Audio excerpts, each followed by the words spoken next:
বর্তমানে এআই দিয়ে ভিডিও বানানোর হিড়িক চলছে। ইউটিউব থেকে শুরু করে প্রত্যেকটি সোশ্যাল মিডিয়ায় চলছে ভিডিওর রাজত্ব।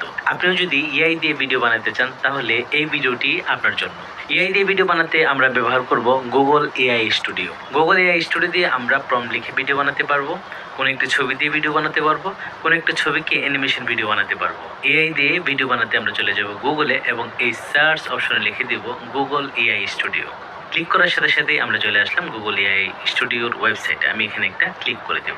আমরা চলে আসলাম গুগলের এআই স্টুডিওতে। এখন আমরা গুগল এআই স্টুডিও দিয়ে ভিডিও বানাতে চাই। আর ভিডিও বানানোর জন্য বাম পাশে যে মেনু বার রয়েছে এখানের মধ্যে দেখেন জেনারেট মিডিয়া একটা অপশন রয়েছে। এই জেনারেট মিডিয়ার মধ্যে একটা ক্লিক করে দেব। তো আমরা যেহেতু ভিডিও বানাবো এখান থেকে ভিউ মানে যেখানে ভিডিও জেনারেট করা যায় এটার মধ্যে একটা ক্লিক করে দেব। ক্লিক করার সাথে সাথে generate video with view to এই অপশনটি আমাদের সামনে চলে আসছে। এই যেখানে দেখতে পাচ্ছেন ডেসক্রাইব ইউর ভিডিও। আমি আসলে যে বিষয় নিয়ে ভিডিও বানাতে চাই